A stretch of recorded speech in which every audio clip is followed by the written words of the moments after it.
You have to create a culture, and that starts from the top down.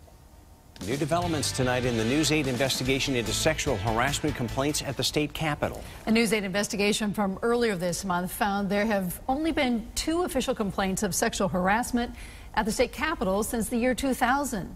None since 2003. Yeah, tonight, a possible candidate for governor tells her story of working as a legislative staffer, saying employees are bullied into being quiet. Investigative reporter George Colley reports. Several legislative employees reached out anonymously to us, detailing the experiences they've had working at the state capitol.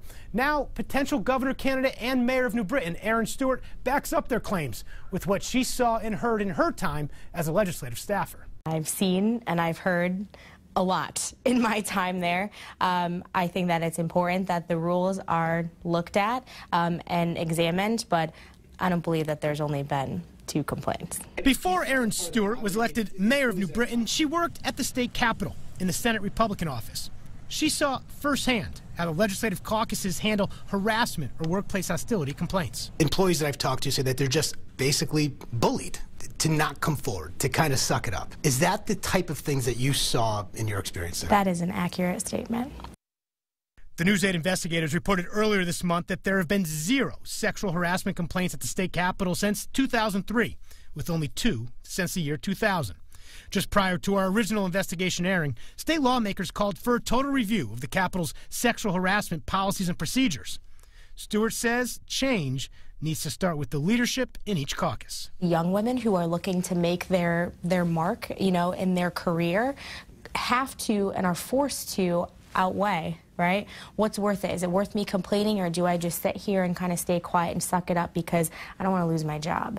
And you have to create a culture, and that starts from the top down. I can't speak back when Erin was here. I was not leader, and the chief of staff's not here anymore.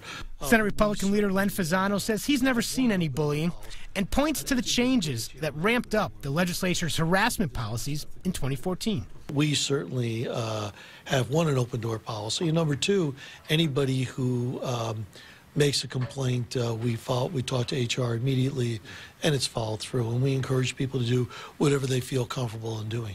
Last week, Senate Democrats introduced legislation that would push the statute of limitations for sexual harassment and assault in the state to 20 years. It would strengthen mandatory reporting laws for incidents involving minors and add more sexual harassment training. At the press conference, Senator Marty Looney acknowledged there were at least 2 complaints against former Democratic senators that were not included in our original Freedom of Information Act request. There were two members of the Senate that had oral complaints made against them. They're both former senators, and it's my understanding that both of the complaints were handled in accordance with the General Assembly's policy. Complaints were made to senior staff and senior counsel. Senator Looney says that there have been no public or secret settlements paid out at the legislature because of sexual harassment complaints. George Colley, News 8.